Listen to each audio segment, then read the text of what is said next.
வணக்கம். விருதுநகர் மாவட்டம், திருச்சுழி வட்டம், துப்ளாக்கரை என்ற ஒரு கிராமம் இருக்கிறது. கிட்டத்தட்ட பல்வேறு வகையான சாதி சமூகத்தை சார்ந்த பொதுமக்கள் இருக்காங்க. விவசாயிகள், கூலி தொழிலாளிகள் இவங்க தான் இருக்காங்க. ஒரு 15 ஆண்டுகளுக்கு முன்னாடி ஊர் ஒற்றுமையாக அரசு புறம்போக்குல இருக்கக்கூடிய இறங்கி முத்தம்மன் கோவில்ல சாமி கும்பிட்டுட்டு இருக்காங்க. இதுல சில தனிநபர்களுக்குள்ள ஏற்பட்ட ஈகோவின் காரணமாக ஒரு குறிப்பிட்ட சமூகத்தை சார்ந்த மக்கள் வந்து சாமி கும்பிடக்கூடாது, கோவிலுக்குள் வரக்கூடாது அப்படின்னு சொல்லி போட்டாங்க. இது நீதிமன்றத்துல வழக்கு போச்சு. நீதிமன்றம் என்ன வழிகாட்டியிருக்குன்னா, உங்க மாவட்ட வருவாய்த்துறை அதிகாரிகளை வைத்து பொதுமக்கள், அதாவது ஊர் விளக்கம் இல்லாமல் இந்த பிரச்சனையை சுமூகமா முடிக்கணும்னு தீர்ப்பு குடுத்துட்டாங்க. அதுக்கு பிற்பாடு இது சில ஆண்டுகள் ஆகிறது. மாவட்ட கலெக்டர்ட்ட அனைத்து இந்திய ஜனநாயக மகாசங்கம் இந்த புகாரை குடுக்குறாங்க. வட்டாட்சியர் அவர்களும் நேரடியா பார்க்குறாங்க. பலமுறை பார்த்துருக்காங்க. இப்ப அந்த கோவில் செவுருல, இந்த கோவில் இன்ன இன்ன ஜாதிக்கு தான் சொந்தமானது அப்படின்னு எழுதியிருக்காங்க. கோவில்ல இருக்கக்கூடிய ஒளிபெருக்கியில காலை, மதியம், மாலை 3 நேரமும் ஒளிபரப்பப்படுது. அப்படி சொல்லுகிற பொழுது இந்த கோவில் இன்ன இன்ன இன்ன ஜாதிக்கு தான் சொந்தமானதுன்னு சொல்லுது. இப்போ இங்க விஏஓ இருக்கிறாரு, தலையாரி இருக்கிறாரு, ஆர்ஐ இருக்காரு, ரெவென்யூ இருக்குது. இவங்க எல்லாமே எப்படி ஒரு ஊர்ல இவ்வளவு தூரம் சாதிய பகிரங்கமா சொல்லிட்டு இருக்காங்க? இது திமுக ஆட்சியில இருந்தே நடக்குது.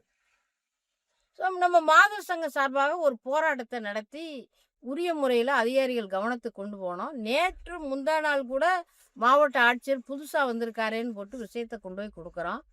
இந்த வருவாய்த்துறை விருதுநகர் மாவட்டத்தில் ஒரு செத்த துறையாக இருக்குதுங்க. ஆர்டிஓ வரமாட்டார், டிஆர்ஓ வரமாட்டார், அந்த தாசில்தார் வரமாட்டார். மாவட்ட ஆட்சியர் ஒரு போஸ்டர் ஒட்டியிருக்கிறோம். எப்படி நீங்க ஒரு கிராமத்தில் இருக்கக்கூடிய பொதுமக்கள் அரசு புறம்போக்குல இருக்கிற கோயில்ல ஒரு பிரிவரை மட்டும் நீங்க விளக்குறீங்க? ஆகவே இங்க வந்து ஒரு பொங்கல் வைத்து கோவில் நுழைவு அப்படின்னு சொல்லி மாதர் சங்கம் அறிவிக்கிறாங்க.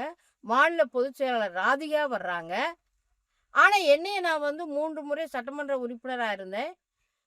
இந்த விருதுநகர் மாவட்டத்தினுடைய சமூக நீதி இந்த பிரச்சனைகளுக்கு நான் வந்து கட்சி சார்பாக பொறுப்பாளர். அப்படி இருக்கும்போது இங்க ஒரு சாதி ரீதியா பாரபட்சம் நிகழுது. நான் இதை பார்ப்பதற்காக வருகிற பொழுது நீங்க ஊருக்கு ஃபுல்லா போகக்கூடாது. நேத்து வந்து அந்த ஊருக்குள்ள என்னை கைது செய்யணும்னு சில பேர் போஸ்ட் அடிச்சு அழகா ஒட்டியிருக்கிறான். இது யார் போஸ்ட் அடிச்சாங்க? வருவாய்த்துறையே அடிச்சுக்கிச்சா? காவல்துறையை வந்து சம்பந்தம் இல்லாம வருவாய்த்துறையினுடைய உத்தரவே இல்லாம 200, 300 பேர் வர்றாங்க. காவல்துறை வந்து நோட்டீஸ் கொடுப்பதற்கு முன்னாடி வருவாய்த்துறை எங்களோட பேச்சுவார்த்தை நடத்தணுமா இல்லையா? அப்ப வருவாய்த்துறையை விலக்கிட்டு காவல்துறை எதுக்கு மக்களோட நீங்க மோத விடுறீங்க? அப்ப சாதியை நீங்க வளர்க்குறீங்களா?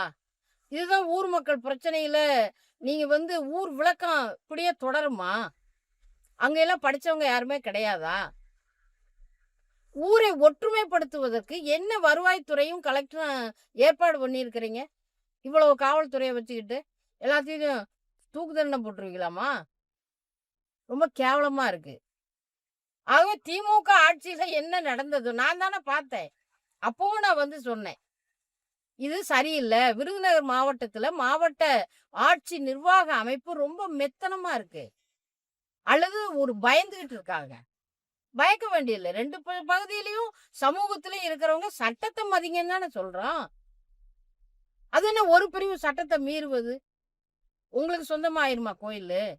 இப்ப நீதிமன்றம் எதுக்கு வழிகாட்டி இருக்கு? தாசில்தார் எதுக்கு உத்தரவு போட்டிருக்காரு? அமல்படுத்தணுமா இல்லையா? ஆகவே எந்த தனிநபர்களும் சட்டத்தை மீறியவர்கள் அல்ல, சட்டத்திற்கு உட்பட்டவர்கள். அப்படி உட்படுத்துவதற்காக தானே மாவட்ட நிர்வாக அமைப்பு இருக்கு. அது செய்யல. ஆகவே இப்போ வந்து நான் நடு ரோட்ல நின்றுட்டு இருக்கேன். என்னை கைது செய்வதற்கு சுத்தியும் காவல்துறை நின்றுட்டு இருக்காங்க. உள்ள வந்து அந்த பெண்கள், நம்ம மாதர் சங்க மாநில பொதுச் செயலாளர் ராதிகா அவர்கள், மற்ற குருசாமி போன்றவர்கள்லாம் அங்க இருக்கிறாங்க. இந்த பிரச்சனைக்கு தமிழ்நாடு அரசு, புதிய அரசாங்கம், இந்த தாவேக அரசாங்கத்துக்கு சிபிஎம், சிபிஐ இடதுசாரிகள் நாங்க தான் ஆதரவு கொடுக்குறோம். இந்த ஆதரவு எதுக்கு குடுத்தோம்? 3, 4 அமைச்சர் வாங்குறதுக்கெல்லாம் இல்ல. இது மாரி மக்கள் பிரச்சனை நீங்க வந்து சமூக நீதி அரசாங்கமா இருக்கணும். நாங்க நிக்கிறோம்னு எழுதி குடுத்தீங்க இல்லையா? அத வலியுறுத்துறது தான். ஆகவே தமிழ்நாடு அரசு மேல இருக்கக்கூடிய காவல்துறை, இந்த மாவட்ட காவல்துறைக்கு முதல்ல சொல்லுங்க. வருவாய்த்துறை அதிகாரிய நேரடியா வரச் சொல்லுங்க. வந்து பேச்சுவார்த்தை நடத்த சொல்லுங்க. பிரச்சனைக்கு சுமூகமான தீர்வு காணச் சொல்லுங்க.